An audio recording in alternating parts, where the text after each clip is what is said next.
Salut à tous mes amis investisseurs, j'espère que vous allez bien et aujourd'hui on se retrouve pour une vidéo où je vais analyser l'action de Sanofi. Donc Sanofi, c'est une grande entreprise française qui fait partie du CAC 40 et qui fait partie du secteur pharmaceutique. Donc si on regarde le prix de l'action depuis le début de l'année, l'action a pris uniquement un 3% à peu près. Depuis un an, l'action est en baisse de 5% et depuis 5 ans, l'action a pris 31%.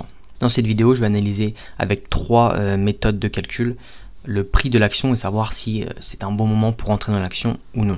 On va parler tout d'abord des informations générales de Sanofi, à savoir qu'il paye un dividende annuel de 3,56 € avec un rendement de 3,80 et un ratio de distribution de 50%. Donc ce sont d'excellents ratios, un rendement de 3,80 c'est presque 4%, le ratio de distribution qui est de 50% et qui fait que de baisser tout au long des années. C'est plutôt positif. Après du coup, comme je l'ai dit auparavant, sur le retour, sur la dernière année, l'action a perdu 5%. Le prix actuel est de 94 € et elle a un PER de 14. Donc on va tout de suite commencer à regarder la valeur intrinsèque de l'action selon la calcul de Benjamin Graham. Donc avec une augmentation à peu près de croissance de 7% par an, on obtient une valeur de 83 €. Si on calcule avec le nombre de Graham, donc il va prendre le total des actifs, des passifs, etc., on va obtenir à un prix de 93 €, donc ce qui est en dessous du prix actuel, donc ce n'est pas forcément un signal d'achat. Le retour sur les capitaux propres, on cherche plus de 15%, mais là on se situe aux alentours de 10% chez Sanofi, donc ce qui est pas mauvais en général, 10% c'est quand même assez positif. Une dette par rapport aux capitaux propres, on est en dessous de 0,3 et c'est décroissant, donc c'est vraiment très positif ça. Par contre concernant la dette de Sanofi qui est très bien gérée. Maintenant avec le calcul du modèle de valeur multiple, on va pouvoir analyser la valeur concernant à ses concurrents. Donc comme concurrent à Sanofi, on va voir Johnson & Johnson, Pfizer, Merck. Et du coup avec ça on va prendre le PER de chaque entreprise et ce qui va nous donner une valeur de Sanofi qui vaudrait plutôt aux alentours de 130 €, donc ce qui est au-dessus du prix actuel.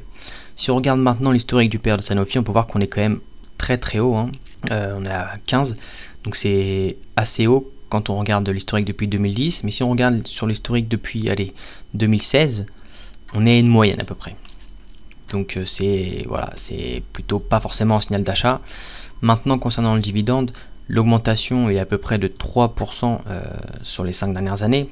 Donc je vais prendre une augmentation de 2% pour calculer la valeur et on obtient une valeur de 93 €.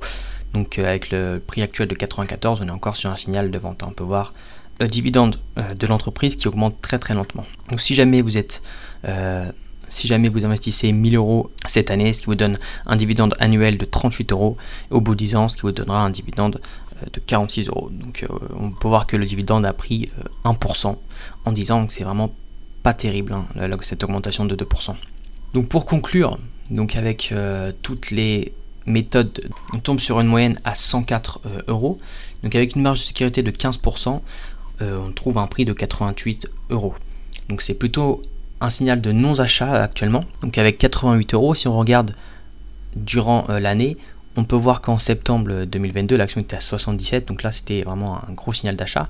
Et si vous aviez eu la chance d'acheter cette action à ce moment-là, vous avez une plus-value latente de 21%. Donc moi ce qui va m'intéresser, c'est d'attendre, voir si l'action va redescendre à 90 pour me renforcer. Donc on peut voir que tout le début de l'année, l'action était en dessous de 90 €, et actuellement elle est à 94. Elle me semble un petit peu chère, donc je ne vais pas forcément me renforcer là-dessus. Surtout qu'actuellement, moi j'ai qu'une action Sanofi et j'aimerais vraiment me renforcer sur l'action. Je l'ai acheté à 90 €, donc ce qui me fait quand même une petite plus-value de 4%. Mais c'est vrai que je serais quand même intéressé, comme dit auparavant, de me renforcer. Donc l'action est dans ma watchlist. Dès que l'action passe en dessous de 90 €, je me l'achète. Donc voilà, c'est tout pour l'analyse de Sanofi. Si l'analyse t'a plu, n'hésite pas à mettre un like, un commentaire, ça me ferait super plaisir. Tu peux t'abonner aussi et rejoindre mon Discord où on parle d'actions, etc. Le lien est en description. Sur ce, je vous dis tchuss!